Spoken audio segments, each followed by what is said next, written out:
پتہ نہیں آپ کو کبھی تجربہ ہوا نہیں ہوا، مان لیجئے کسی بڑے دربار میں، کسی بڑے محل میں اور کسی بڑے کے ہاں کوئی آپ کسی مقصد کے لیے جائیں، کوئی گروپ لے کر جائیں یا انڈیویجول کسی ایک پروگرام پر ملاقات کے لیے جائیں، تھوڑی دیر کے نہیں بھی جانا ہو تو تھوڑا آپ تصور کیجئے کہ ایک بادشاہ کا دربار ہے۔ بادشاہ کے دربار میں ظاہر ہے کہ بادشاہ کے دربار کا جب میں لفظ بول رہا ہوں تو وہاں کیا ہو گیا، وقت ہو گیا گا، تو ایک بڑی قیمتی بلڈنگ ہے، قلعہ ہے، اس میں اعلیٰ درجے کے قیمتی ساز و سامان ادھر ادھر لگے ہوئے ہیں، اعلیٰ درجے کی اس پہ جو ہے وہ کیا کہتے ہیں وہ بانات بچھی ہوئی ہے، اعلیٰ درجے کی کرسیاں بچھی ہوئی ہیں، سارا سامان ملینز اور بلینز ڈالر کا وہاں لگا ہوا ہے۔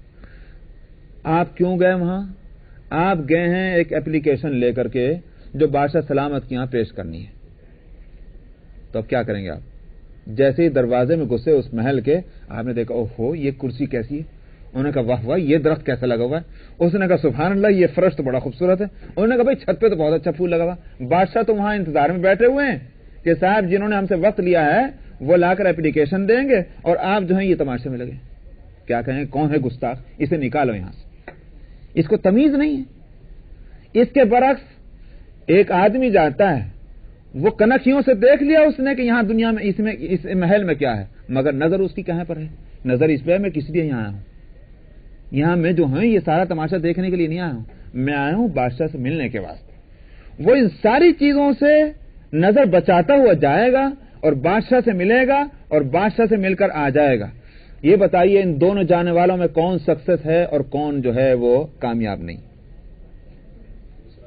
دوسرا والا کامیاب۔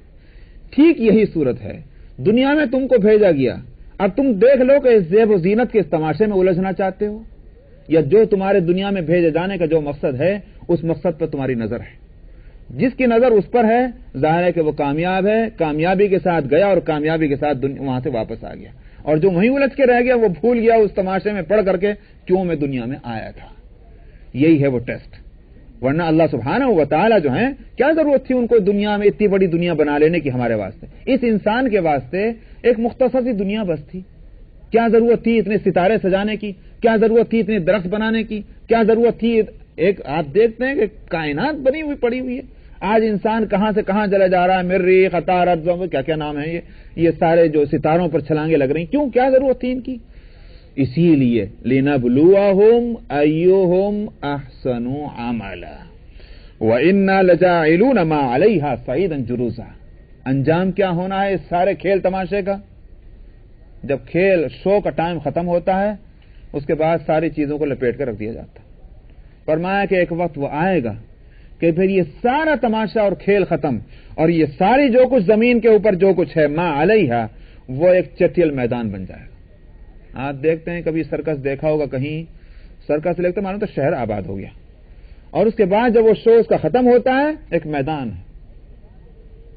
یہ جب اس کا وقت آئے گا اور یہ تماشا ختم ہونا ہوگا، نہ یہاں پہاڑ ہوگا، نہ سمندر ہوگا، نہ درخت ہوں گے، نہ گھر ہوں گے، یہاں کچھ نہیں ہوگا، ایک چٹیل میدان کر دیا جائے گا۔ یہ ہے وہ ما علیہا صعیدن جروزا، ایک چٹیل میدان بنا دیا جائے گا اس زمین کو۔ اب اس کے بعد یہ ساری یوں کہیے کہ انجیکشن دے دینے کے بعد اور جو باتیں پہلے ان کی اصلاح کے لیے ضرور تھیں کہ وہ بتا دینے کے بعد اب سوال کا جواب ہے، اور اس کو بھی خاص انداز میں فرمایا ام حسبت ان اصحاب الکہف والرقیم کانوا من آیاتنا عجبا، کیا آپ کو یہ خیال ہے کہ اصحاب کہف اور رقیم جو ہیں وہ ہماری بڑی عجیب نشانیوں میں سے؟ یہ کیوں کہا گیا؟ بھائی ظاہر بات ہے عجیب تو ہے، مگر یہ کہا جا رہا بے وقوفو اللہ کی قدرت کو تم نہیں سمجھتے۔ جو اللہ وہ ہے کہ جس نے یہ آسمان بنایا، یہ زمین بنایا، جس کی شان اتنی بلند و بالا ہے، کتنے بڑا سے بڑا عجیب معاملہ ہو اس کی قدرت کو جانچنے کے لیے وہ تمہارے لیے مناسب نہیں کہ اس کا انتخاب کیا جائے۔ اس کے لیے کیا مشکل ہے کہ 300 برس تک کچھ نوجوانوں کو وہ سلا دے اور 300 برس کے بعد وہ اٹھا دے؟ جس نے عدم سے وجود بخشا ہے انسانوں کو، سمجھا کچھ نہیں تھے۔ هل اتى على الانسان حين من الدهر لم يكن شيئا مذكورا، اے انسان کبھی سوچا ہے اس انسان کے اوپر ایک وقت ایسا آ چکا ہے کہ قابل ذکر چیز ہی نہیں تھی، کچھ بھی تو نہیں تھا یہ۔ اس عدم سے جس نے وجود بخشا ہے اس کے لیے کسی کو سلا دینا اور پھر اٹھا دینا کون سی مشکل بات ہے؟ آخر دنیا میں دیکھتے ہو کچھ لوگ 6 گھنٹے سو کے اٹھ جاتے ہیں، کچھ جو ہے 5 گھنٹے سو کے اٹھ جاتے ہیں، کچھ 7 گھنٹے سو کے اٹھتے ہیں، کچھ 8 گھنٹے سو کے اٹھتے ہیں۔ اٹھنا تو ہے، اللہ ہی اٹھاتا ہے، اللہ ہی سلاتا ہے۔ اگر اللہ نے اپنی اس عام نظام سے ہٹ کر کسی کو زیادہ مدت سلا دیا ہو قابل تعجب بھی تو ہے، بے شک ہے، مگر یہ ایسا بھی نہیں کہ تم وہ نبی کی نبوت کو جانچنے کے لیے اس کو ایک وہ پیمانہ بنا کر لے کر آؤ۔ اس لیے فرمایا کہ ام حسبت، کیا آپ کو یہ خیال ہے کہ اصحاب کہف اور رقیم ہماری عجیب آیتوں میں سے تھے؟ کہف تو میں کیوں کہا گیا اصحاب کہف اس کو تو میں بتلا چکا ہوں، غار کے معنی۔ الرقیم تو اس کے لیے میں نے پچھلے ہفتے کہا تھا کہ جہاں یہ غار تھا، بعض لوگ کہتے ہیں الرقیم اسی جگہ کا نام ہے، اس جگہ جہاں وہ پہاڑ تھا اور پہاڑ میں وہ غار تھا۔ بعض کہتے ہیں کہ الرقیم مرقوم کے معنی میں ہے، مرقوم کہتے ہیں لکھی ہوئی چیز کو۔ دراصل ان کے جہاں یہ غار تھا ہو سکتا ہے کہ اس غار کے باہر ان کے نام لکھ کر کے ایک تختی پر لگا دیے گئے ہوں، تو یہ کہا گیا تختی والے، یعنی جن کے نام لکھے ہوئے ہیں۔ بعض لوگوں نے یہ بھی کہا ہے کہ جس بادشاہ کے زمانے میں یہ نکل کر گئے تھے، وہ بادشاہ کا نام یاد ہے؟ پچھلے ہفتے تو بتایا تھا، دقیانوس، یاد ہے کہ نہیں؟ تو دقیوس یا دقیانوس، اس بادشاہ نے جس نے یہ فیصلہ ان کو سنا دیا تھا کہ تم یا تو اپنا اس طریقے کو چھوڑو اور ہمارے طریقے پر آ جاؤ، یعنی اسی شرک اور بت پرستی پر، یا تو اس پر آ جاؤ ورنہ تمہاری جان کی خیر نہیں اور تمہیں سولی پر لٹکوا دیا جائے گا۔ اسی لیے وہاں سے نکل کے بھاگے تھے کہ بھئی اب اس سے کیا فائدہ یہاں رہنے سے، چلو کہیں جا کر کونے میں اللہ اللہ کریں گے۔ تو جب یہ چھپ گئے تو بادشاہ نے ان کے نام لکھ کر کے اور ریکارڈ میں رکھوا دیے کہ یہ سرکاری مجرم ہیں، جہاں بھی کہیں ملیں ان کو جو ہے وہ مجرموں کو لا کے حاضر کر دیا جائے۔ اب وہ تو اللہ میاں نے ان کو محفوظ کر دیا، وہ کہاں سے ان کے ہاتھ آنے والے تھے، مگر وہ نام ان کا جو ہے وہ ریکارڈ میں برابر چلتا رہا، یہاں تک کہ جب بیدار ہوئے تو اس وقت بھی وہ نام جو ہے وہ سرکاری خزانے میں موجود تھا، اور ہر آنے والا بادشاہ اور آنے والی حکومت ان ناموں سے واقف ضرور ہوتی تھی کہ بادشاہ نے کچھ ایک تختی رکھی ہوئی ہے کہ یہ لوگ جو ہیں غائب ہیں، وہ رکھی ہوئی تھی۔ تو بہرحال یہ کہ الرقیم اس اعتبار سے بھی کہا جاتا ہے، واللہ اعلم۔ اذ اول فتیہ ہو گئے تھے، وقت ہو گیا۔ سورہ الکہف آیت نمبر 10۔ اعوذ باللہ من الشیطان الرجیم، بسم اللہ الرحمن الرحیم۔ اذ اوى الفتية الى الكهف فقالوا ربنا آتنا من لدنك رحمة وهيئ لنا من امرنا رشدا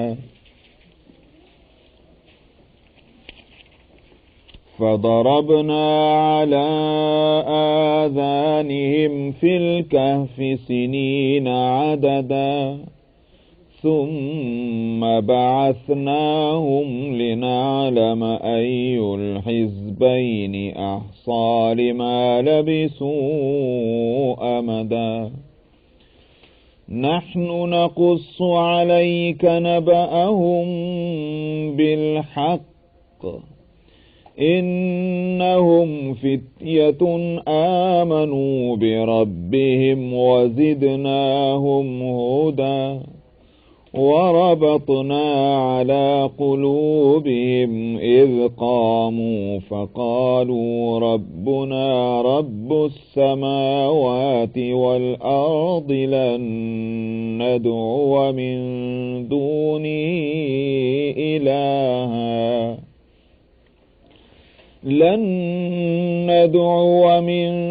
دونه إلها لقد قلنا إذا شططا هؤلاء قومنا اتخذوا من دونه آلهة لولا يأتون عليهم بسلطان بين فمن أظلم ممن افترى على الله كذبا وإذ اعتزلتموهم وما يعبدون إلا الله فأووا إلى الكهف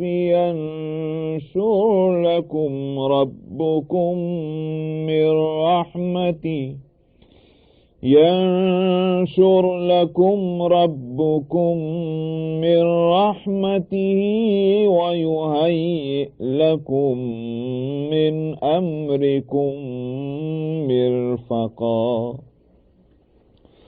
وترى الشمس إذا طلعت تزاور عن كهفهم ذات اليمين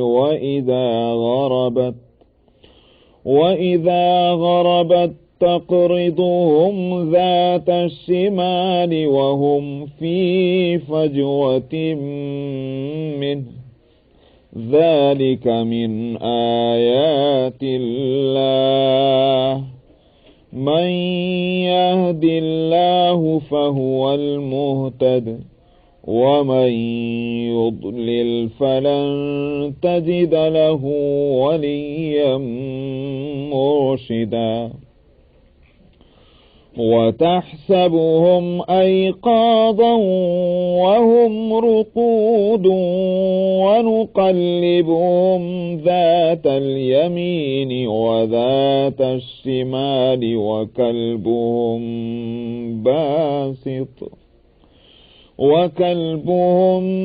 باسط ذراعيه بالوصيد لو اطلعت عليهم لوليت منهم فرارا ولملئت منهم رعبا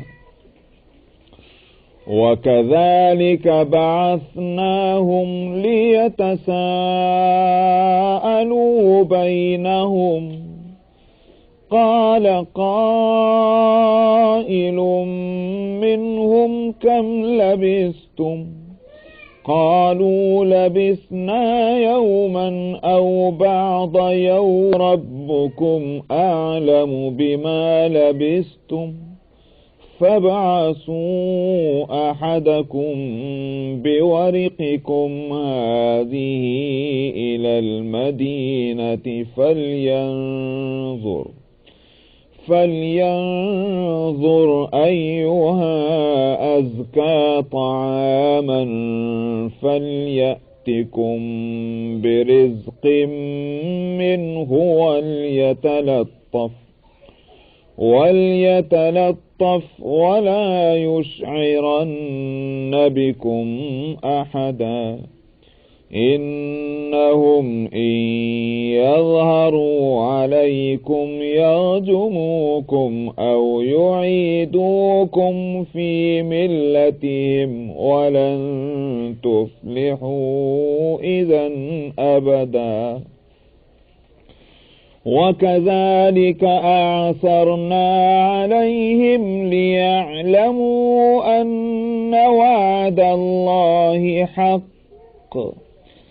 أن وعد الله حق وأن الساعة لا ريب فيها إذ يتنازعون بينهم أمرهم فقالوا ابنوا عليهم بنيانا ربهم أعلم بهم قال الذين غلبوا على أمرهم لنتخذن عليهم مسجدا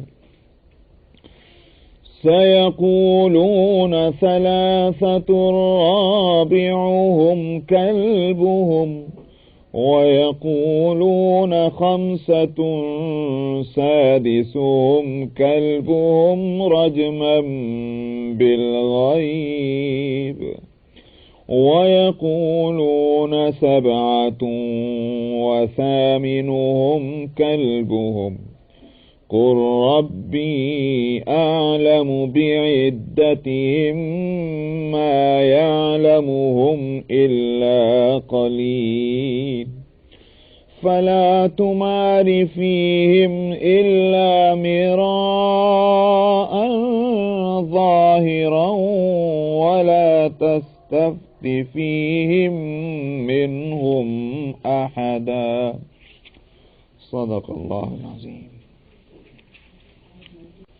صدق العظیم۔ اصحاب کہف کا قصہ شروع ہوا ہے، تو یہ آیت نمبر 9 اور 10، 11 اور 12 میں تو واقعے کی سمری پیش کی ہے۔ تو پہلے نمبر 9 میں تو یہ کہا گیا تھا کہ کیا تمہارا یہ خیال ہے کہ اصحاب کہف اور رقیم ہماری بہت کوئی عجیب نشانیوں میں سے ہماری قدرت کی نشانی تو ہے، مگر تمہیں جو اتنا تعجب جو کر رہے ہو اس کا کوئی موقع نہیں۔ اللہ کی قدرت تو بڑی عظیم ہے، اس کے سامنے اس طرح کے واقعات کی کیا حقیقت۔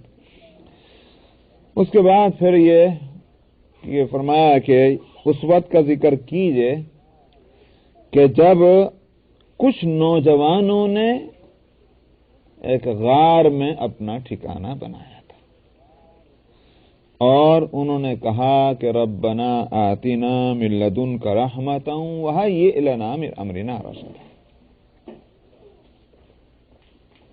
اور انہوں نے وہاں پہنچ کر یوں بھی دعا مانگی تھی، خداوندہ اپنی طرف سے ہم کو اپنی رحمت عطا فرما اور ہمارے معاملے میں رہنمائی کا انتظام فرما دے۔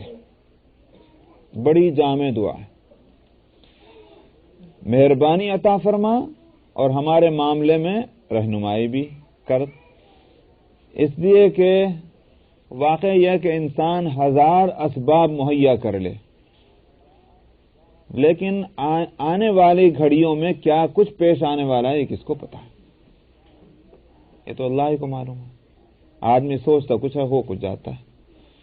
اس لیے آخر کار ایک بندے مومن کو شروع ہی میں اللہ کی تائید اور نصرت پر نظر کرنی چاہیے اور اس سے اس کی خاص مدد مانگنی چاہیے۔ اے اللہ میں نے اسباب تو مہیا کر لیے، مگر اسباب ان میں کوئی طاقت نہیں، کوئی جان نہیں ہے، کوئی پاور نہیں ہے، اصل طاقت اور قوت تو آپ کے ہاتھ میں ہے۔ تو جس طرح سے اسباب مہیا نہ کرنا یہ بے عقلی ہے، ٹھیک اسی طرح سے اسباب پر ہی بھروسہ کر کے بیٹھ جانا اور مسبب الاسباب پر نظر نہ جانا یہ بے عقلی بھی ہے اور ایمان سے محرومی بھی ہے۔ ایمان سے یا ایمان کے اثرات سے، جو بھی آپ کہیں، دونوں چیزیں ہونی چاہیے۔ جو لوگ یہ سمجھتے ہیں کہ اسباب مہیا کرنے کی کوئی ضرورت نہیں، اللہ میاں کوئی اختیار ہے جو اللہ جو چاہے سو کر لیں گے، واقعہ یہ ہے کہ یہ بھی بندگی کے خلاف ہے، اور محض اسباب ہی کو سب کچھ سمجھ لینا یہ بھی بندگی کے خلاف ہے کھلے طور پر۔ اس لیے کہ اسباب کی مہیا نہ کرنا، اس کو میں بندگی کے خلاف کیوں کہہ رہا ہوں، سمجھ لیجئے اس بات کو۔ اس لیے کہ اسباب کا مہیا کرنا اور اللہ پر بھروسہ، اللہ پر نظر نہ کرنا یہ تو ہے بندگی کے خلاف، یہ تو سمجھ میں آ جائے گا، لیکن اسباب ہی کی فکر نہ کرنا سرے سے یہ بندگی کے خلاف کیوں ہے؟ اس لیے میں یہ بات کہہ رہا ہوں کہ جو شخص اسباب کی فکر نہیں کر رہا ہے، عقل اور ہوش اگر اس کے اندر موجود ہے تو اس کے معنی یہ ہے کہ وہ یہ سمجھ رہا ہے کہ میں کچھ ہوں، اپنے کچھ ہونے کا اس کو احساس ہے، اور ظاہر ہے کہ یہ بات بندگی کے خلاف ہے۔ اللہ کے مقابلے میں بندہ اور بندے کی بندگی اسی میں ہے کہ وہ سمجھتا رہے کہ میں کچھ نہیں ہوں۔ نبی سے بڑھ کر اللہ کا بندہ کون ہو سکتا ہے؟ کوئی ہو سکتا ہے، لیکن نبی کریم صلی اللہ علیہ وسلم کی زندگی از اول تا آخر جو سامنے آتی ہے اس سے کیا حقیقت کھلتی ہے؟ آپ کا وہ خیال، آپ کی تھنکنگ کیا سامنے آتی ہے؟ وہ یہ کہ آپ ہر قدم پر اور ہر مرحلے پر آپ یہ سوچتے ہیں میرا کوئی پاور نہیں، میرا کوئی اختیار نہیں، میری کوئی حیثیت نہیں، اللہ سبحانہ و تعالیٰ کے اختیار اور فیصلے کے سامنے۔ یہ دعائیں جو آپ پڑھ رہے ہیں کتاب الدعوات میں جو سب کچھ یہ چلا رہا ہوں، کیوں؟ ایک طرف تو یہ کہ اس سے دو چیزیں سامنے آتی ہیں، ایک تو یہ کن کن موقعوں پر دعائیں کس طرح کی جانی چاہیے، دوسری بات یہ ہے کہ جب نبی کریم صلی اللہ علیہ وسلم کا حال یہ ہے کہ وہ ہر قدم پر اللہ سے دعائیں مانگ رہے ہیں، ہمارا شیوا کیا ہونا چاہیے؟ ہمارے لیے کب یہ بات زیب دیتی ہے کہ ہم یہ سوچ کر بیٹھ جائیں کوئی حرج کی بات نہیں، ان معاملات میں اللہ کی مدد کی ہم کو کوئی ضرورت نہیں؟ سوچ سکتے ہیں ہم؟ نبی کریم صلی اللہ علیہ وسلم یہ سب دعائیں جو مانگتے ہیں ہر قدم پر، اگر آپ کو یہ احساس ہوتا میں کچھ ہوں، کہیں کو مانگتے؟ تھوڑی دیر کے لیے مان لیجئے کہ دو آدمی ہیں، ایک ان میں بہت بڑا مالدار ہے، دوسرا آدمی کچھ بھی ہو۔ اب اگر وہ جو دوسرا آدمی ہے اگر اس کو اپنی غربت کا احساس ہے، اس کا بہیویئر اس مالدار کے ساتھ کچھ اور ہوگا، اور اگر اس کو اپنی غربت کا احساس نہیں ہے تو اس کا برتاؤ اور طرح ہوگا۔ سمجھا ہی نہیں بات ہی؟ اسی طرح بندے کا معاملہ اللہ کے ساتھ کیسا ہوگا؟ اگر اس کو یہ احساس ہے میں عاجز ہوں، میرے اختیار میں ایک سیکنڈ اور ایک لمحہ نہیں ہے، اس کا معاملہ اللہ کے ساتھ کچھ اور ہوگا۔ اور جس کو یہ خیال ہے کہ میں کچھ ہوں، ظاہر ہے اس کا معاملہ اسباب کی فکر نہ کرنا، اس لیے میں کہتا ہوں یہ بندگی خلاف ہے، اس کے معنی یہ کہ یہ سمجھ رہا ہے کہ میں کچھ ہوں۔ ہمارے ہاں آپ نے دیکھا ہوگا حضرت مولانا طیب صاحب رحمۃ اللہ علیہ یہاں بھی تشریف، ان کے والد تھے حافظ محمد احمد صاحب رحمۃ اللہ علیہ، میں نے تو نہیں دیکھا، ہمارے تو پیدا ہونے سے پہلے بھی ان کا انتقال ہو چکا تھا، لیکن بہرحال وہ علماء میں تھے، اور حضرت نانوتوی رحمۃ اللہ علیہ کے بیٹے تھے، تو حضرت نانوتوی رحمۃ اللہ علیہ تو بڑے اولیاء اللہ میں تھے، تو ان کے آخر جنہوں نے ان کی زندگی کو دیکھا ہے وہ اثر تھا ان پر۔ تو خیر مطلب یہ ہے کہ میں نے سنا اپنے بڑوں سے ان کے بارے میں، غالباً مولانا طیب صاحب رحمۃ اللہ علیہ سے سنا تھا، وہ فرماتے تھے کہ مولانا حافظ محمد احمد صاحب جب کبھی ان کی طبیعت خراب ہوتی خوب کولتے کراتے، حالانکہ بڑے باوقار تھے، اور ایک باوقار انسان سے کسی تکلیف میں خوب شور پکار کرنا ذرا کچھ اس کے مطلب یہ کہ بات جمتی نظر نہیں آتی۔ ایک باوقار آدمی تو ہضم کرتا ہے ہر چیز کو، تو ایک طرف تو بڑے باوقار، اور دوسری طرف یہ کہ جہاں ذرا تکلیف ہوئی اور انہوں نے چیخ پکار شروع کی، ہائے ہائے ہائے ہائے۔ کس نے کہا کہ حضرت تکلیف تو سب کو ہوتی مگر آپ تو بہت ہی زیادہ شور کرتے ہیں۔ تو انہوں نے کہا کہ کیا تم یہ چاہتے ہو کہ میں اللہ میاں کے سامنے یوں ایسا ہو جاؤں کہ مجھے اللہ میاں تیری تکلیفوں کی کوئی پرواہ نہیں؟ تو یہ واقعہ یہ ہے کہ یہ ایک احساس ہے ایک بندے کو کہ یہ تکلیف ہلکی ہے یا بھاری ہے، تکلیف تو تکلیف ہے، میں اس کے مقابلے میں سینہ سپر نہیں ہو سکتا۔ یہ اصل چیز ہے بندے کے، یہ بندگی ہے۔ میں یہ نہیں کہہ رہا ہوں کہ اگر اور بعض بزرگوں نے تکلیفوں کو ہضم کیا ہے ان کی نظر کسی اور چیز پر ہوگی، ان کا مقام دوسرا ہے بہرحال، مگر میں اس سے ایک بات یہ لے رہا ہوں کہ واقعی یہ ہے کہ بندگی اسی کا نام ہے جو سمجھ میں آتی ہے کہ اسباب کا محتاج اپنے کو قرار دے۔ اے اللہ میں اپنے کو کچھ نہیں سمجھتا، میں ایک سبب کا محتاج ہوں اور آپ کو بھی محتاج ہوں۔ تو ان نوجوانوں نے کیا کیا؟ ایک طرف تو اپنے بچاؤ کے لیے سبب اختیار کیا کہ جا کر کے غار میں پناہ لے لی، اوا یا اوی کے معنی آتے ہیں ٹھکانہ بنانا، پناہ لینا، یہ، اور دوسری طرف اللہ میاں سے دعا مانگنے لگے۔ ٹھیک ہے ہم بستیوں آبادیوں سے بچ کر یہاں آ گئے، کسی کو پتہ نہیں چلا، مگر تیری حفاظت اگر ہے تب تو ہم محفوظ ہیں، اور تیری حفاظت اگر نہیں ہے تو ہم لاکھ حفاظت کا انتظام کر لیں، کوئی چیز محفوظ نہیں رہ سکتی۔ تو اس لیے انہوں نے دعا مانگی تھی، خدا بندہ اپنے پاس سے من لدن کا، اپنے پاس سے ہم کو رحمت عطا فرما، اور ہمارے لیے اپنے حکم سے ہمارے معاملات میں رہنمائی کا انتظام فرما دے۔ اللہ میاں نے دعا بھی قبول کی تو کیسے کی؟ فضربنا على آذانهم في الكهف سنين عددا.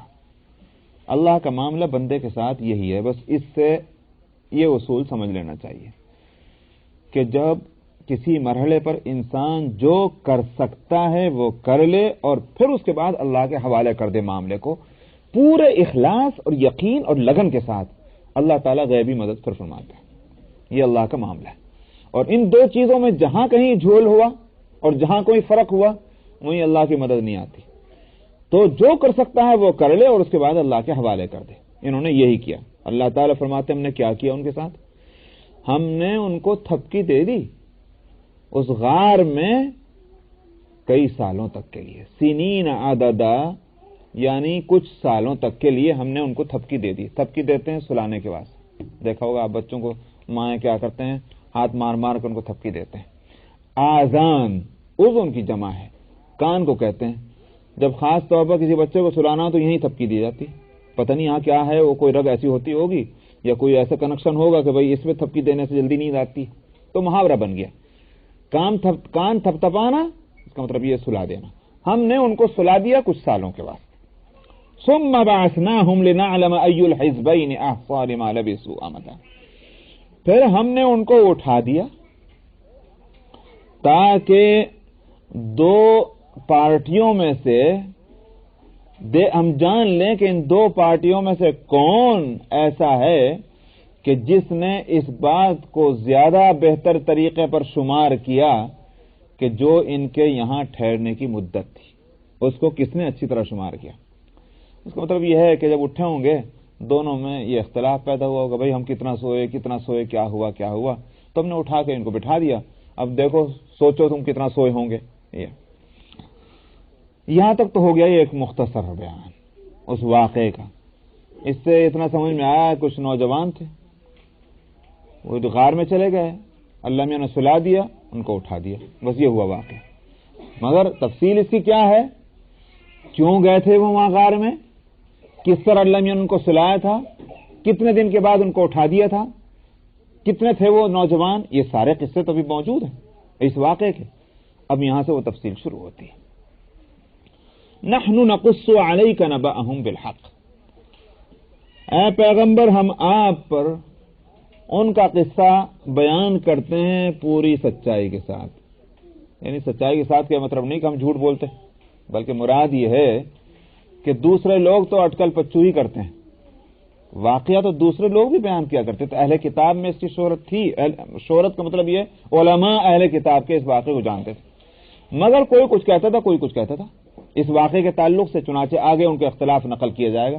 اللہ تعالیٰ فرماتے ہیں ہم بتا رہے ہیں صحیح واقعہ کیا ہے اور کسی کو معلوم نہیں.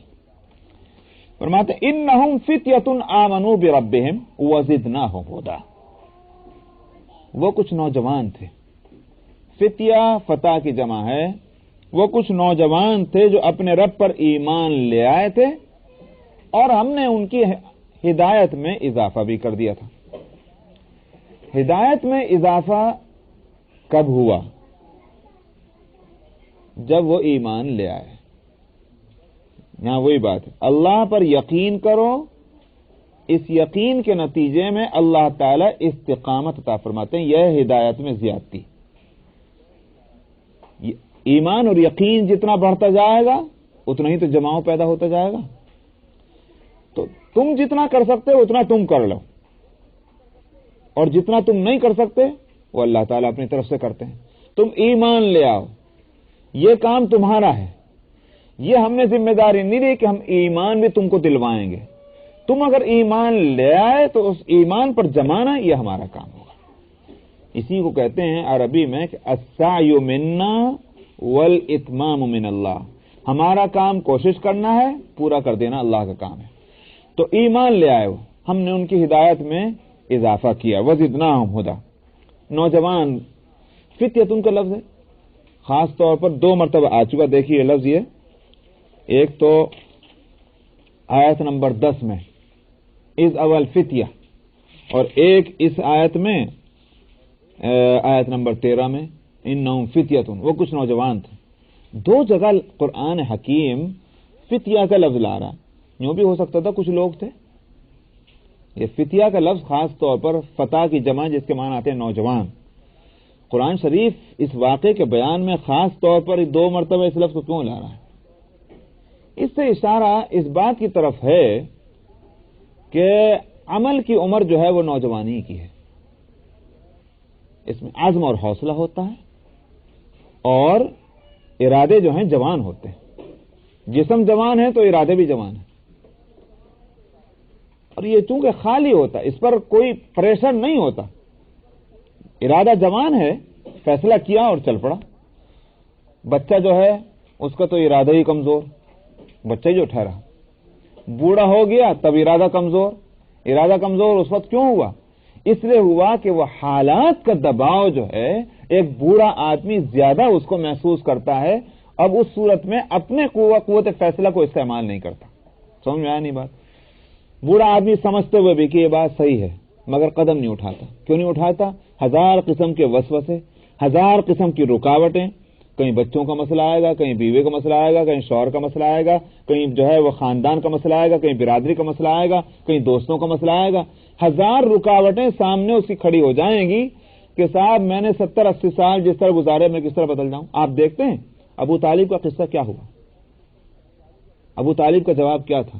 نبی کریم صلی اللہ علیہ وسلم کے چچا خوب ساتھ دے رہے ہیں آپ کا اور یوں کہیے کہ بڑی ڈھال بنے ہوئے ہیں، لیکن ایمان نہیں لائے. یہاں تک کہ جب ان کا مرض وفات ہوا تو نبی کریم صلی اللہ علیہ وسلم ان کے پلنگ کے پاس آ کے بیٹھ گئے اور کہنے لگے چچا جان مجھے موقع دے دیجئے کہ اللہ میں آپ کے معاملے میں کچھ کہہ سکوں. اب تو مان جائے، ایمان لے آئیے. یہ کیا ہوا؟ ابو طالب کا جواب کیا تھا؟ ابو طالب نے یہ جواب دیا، بیٹے میں جانتا ہوں لیکن اس وقت میں یہ لاؤں تو یہ مجھے لوگ کیا کہیں گے. یہ لوگوں کا کہنا جو ہے یہ کتنی بڑی رکاوٹ بنتا ہے.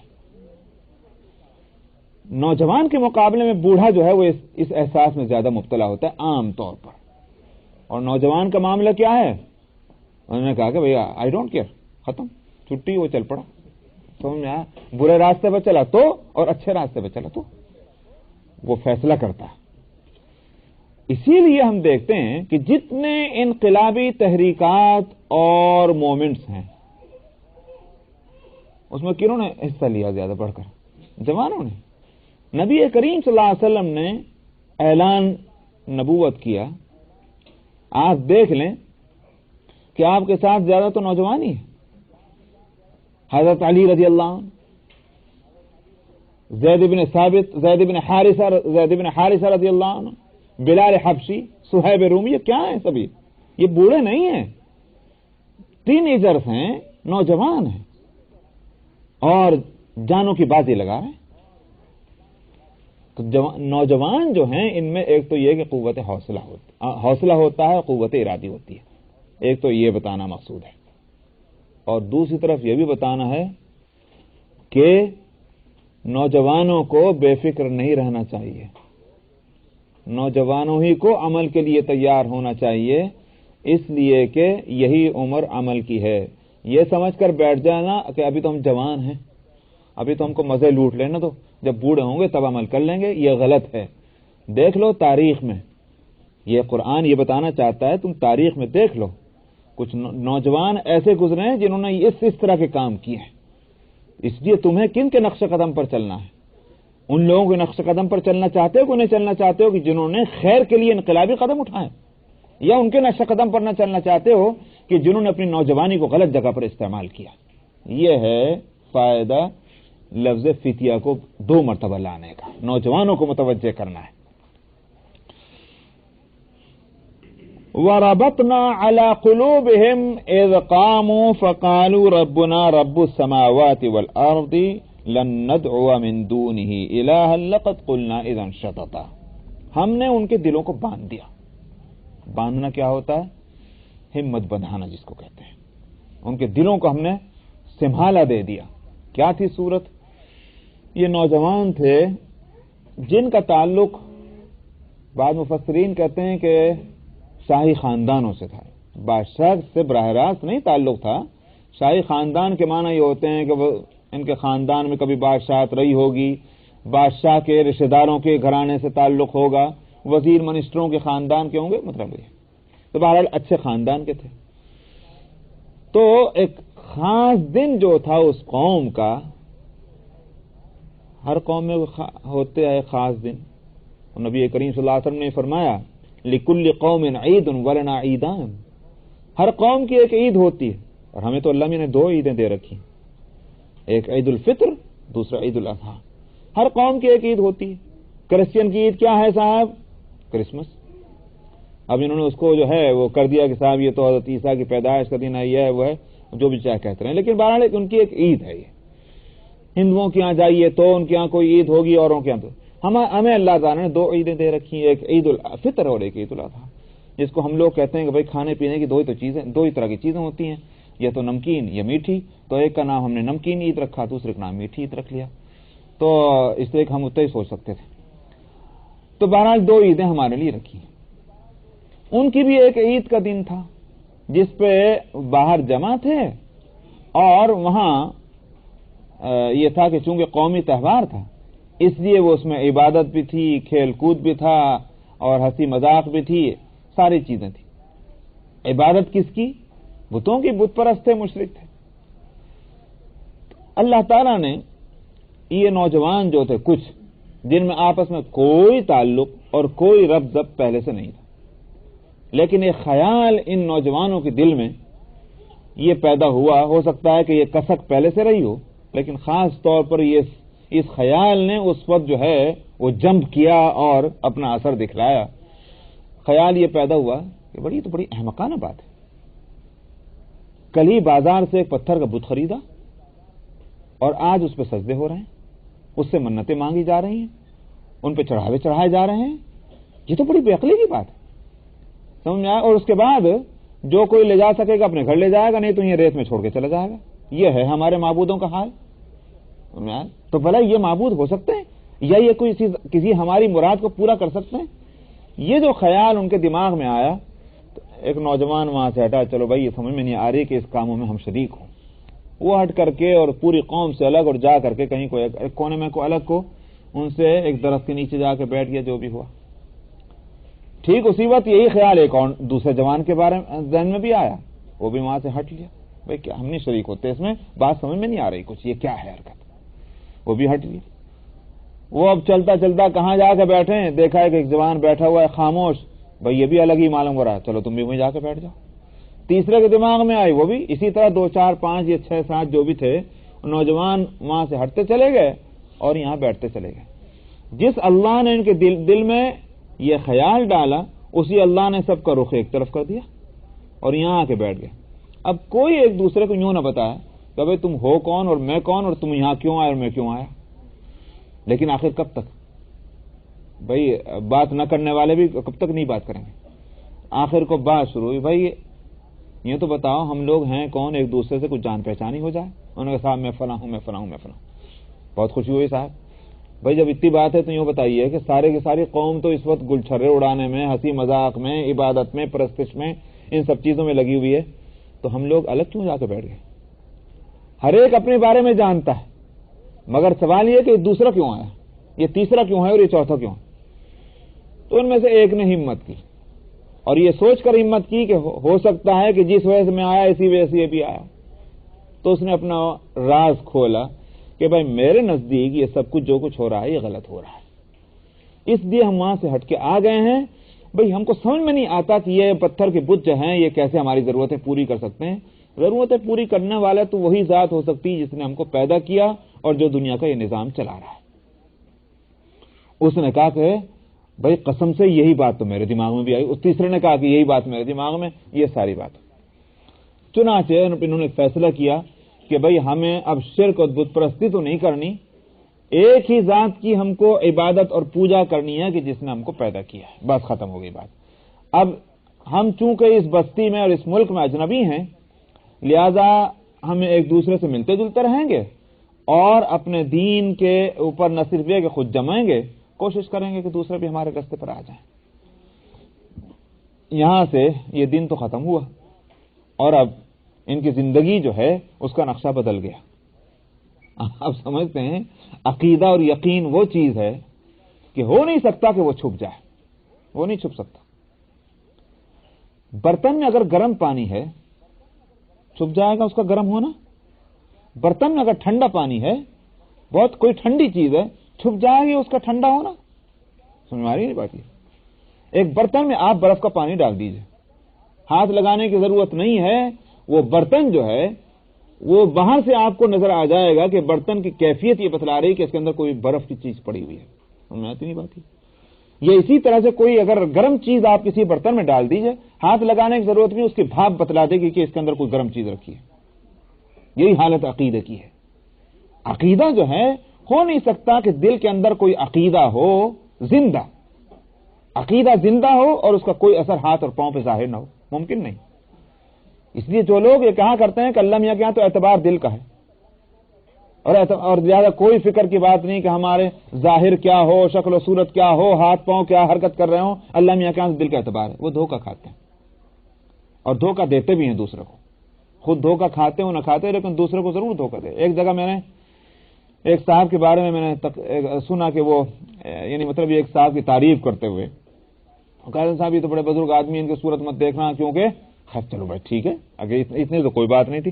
کہنے لگے کہ ان اللہ لا ينظر الى صورکم واعمالکم ولكن ينظر الى نیاتکم. اس طرح کی حدیث انہوں نے پڑھی جو بے موقع تھی، بڑی ناگوار ہوئی. بھائی حدیثوں کو تو ایسے موقع پر کوڈ نہ کیا کرو اپنے مقصد اور اپنے مطلب کے لیے. حدیث کے وہ بالکل مفہوم یہ نہیں تھا کہ آدمی کی شکل و صورت اور اعمال اور ظاہر کچھ بھی ہو، بس دل ٹھیک ہونا چاہیے اور اللہ اس کو دیکھے گا اور اللہ اس کو بخش دے گا. کہاں کو پھر یہ ساری شریعت آئی ہے؟ سمجھ میں آیا؟ ساری شریعت جو ہے نبی کریم صلی اللہ علیہ وسلم کی اور سارا فقہ جو ائمہ مجتہدین نے زندگیاں کھپا کھپا کر مرتب کی، سب بیکار ہیں، فضول ہے، باہیات ہے، یہ ریت کے گھروندے ہیں، اس کے سوا اور کچھ نہیں. تو اس حدیث کے معنی یہ ہیں، اللہ سبحانہ اس حدیث کے الفاظ سن لیجئے، پھر اس کا آپ ترجمہ کریے، پھر اس کے معنی آپ خود سمجھ جائیے تاکہ آپ بھی سمجھیں کہ جو میں بتا رہا ہوں یہ صحیح ہے غلط ہے. حدیث کے الفاظ ہیں، اسی مشکات میں ہے کہیں حدیث، وہ دوسرے موقع پر کبھی آگے نکال دوں گا.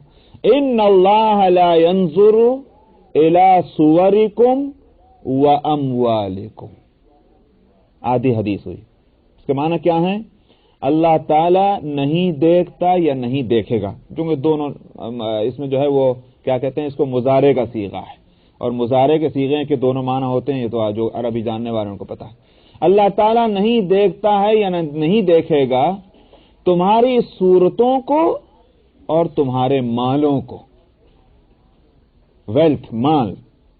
ولیکن ینظر الی اعمالکم و نیاتکم، لیکن وہ تمہارے اعمال اور تمہاری نیتوں کو دیکھے گا. یہ ہے ترجمہ اس کا. کیا مطلب سمجھے آپ اس حدیث کا؟ کیا اس کے معنی یہ ہیں کہ بس دل ٹھیک رکھو اور کسی چیز کی فکر نہ کرو؟ یہ معنی نکلتے ہیں اس سے؟ سبحان اللہ. مطلب یہ ہے اللہ تعالیٰ کے یہاں نہ تو غربت اور مالداری کی بنیاد پر فیصلے ہوں گے. صاحب چونکہ یہ مالدار ہیں ان کے ساتھ معاملہ اور، یہ صاحب غریب ہیں ان کے ساتھ معاملہ اور. اللہ کے یہاں فیصلے اس بنیاد پر نہیں ہوں، جبکہ دنیا میں فیصلے دنیا والے اسی بنیاد پر کرتے ہیں. سمجھ میں آئی نہیں؟ مالدار والوں کی کیٹیگری الگ، مالداروں کی اور غریبوں کی کیٹیگری الگ. اللہ کے یہاں اس بنیاد پر فیصلہ نہیں ہوگا.